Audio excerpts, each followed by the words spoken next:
critical domain. Find all inputs that don't have outputs in the function. 2. Test the intervals between these values to make sure they exist and that there are not asymptotes. Alright, we're going to go to our first example now.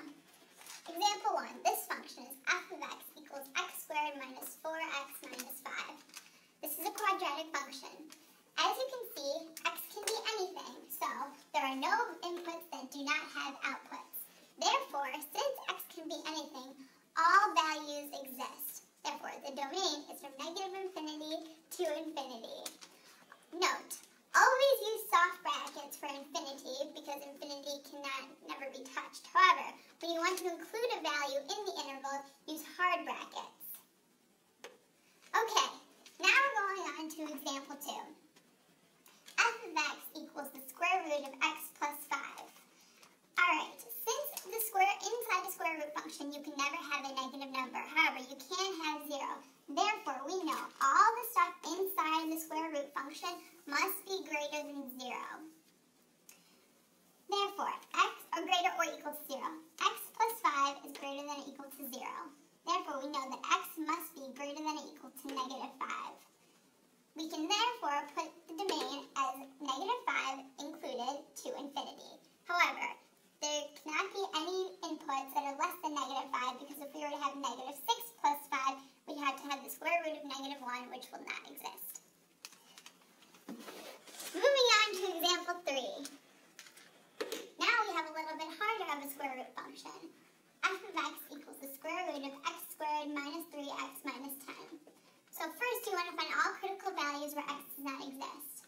We can solve this square root function to simplify it and get it set it equal to 0. And therefore we can figure out that x cannot be negative 5 or 2. Now we draw a number line with negative 5 and 2 because those are the important critical values. We test values in each of these intervals into the original function to make sure they are positive or negative. If we test negative 6, we get a positive answer, so therefore these values exist. If we type 0, plug in 0, however, we get a negative value, and since you can't have a negative value under the square root, this area will not exist. But if you test 3, there's a positive output, so the values exist. Therefore, we know the domain is from negative infinity to negative 5, and then skip to 2 to infinity. You use the union sign when you want to skip some values, for example, from negative 5 to 2, but include more values afterwards. We can look at this graphically as well. If you were to graph just the x squared minus 3x minus 10, you'd find that all this outputs are negative, so they cannot go into the square root function. Alright, now for our fourth example, which is way out here. Now we have a little bit of a trickier log function. G of x equals log base 2 x over x minus 2. Since we know that log rules that this whole value right here cannot be less than or equal to 0, we set x over x minus 2 is greater than 0. Therefore, we know that x cannot be 2 or 0. We do the same thing as we did before and set up a number line and test the inputs in these intervals. From less than 0, we get positive. From 0 to 2, we get negative. And for greater than 2, we get positive. Therefore, the domain, since it can only be positive, is from negative infinity to 0, union 2 to infinity. Our fifth example is a little bit trickier. G of x equals the natural log sine of x. We know two rules. The natural log cannot be 0 or less than 0. However, sine of x can be anything. Therefore, we know the domain is going to be 0. The sine of x cannot have a negative output because the natural log you can't take a natural log of a negative number or a 0.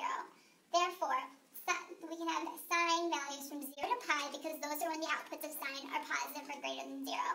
So, therefore, our domain is from 0 plus 2 pi k to pi plus 2 pi k. 2 pi k simply means that it goes on forever and it's not just on the interval between 0 and 2 pi.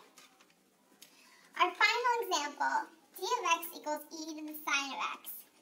We know that you can have any input here and have e be and have an acceptable output, and the sine of x can be anything. Therefore, the domain is from negative infinity to infinity. And that is all.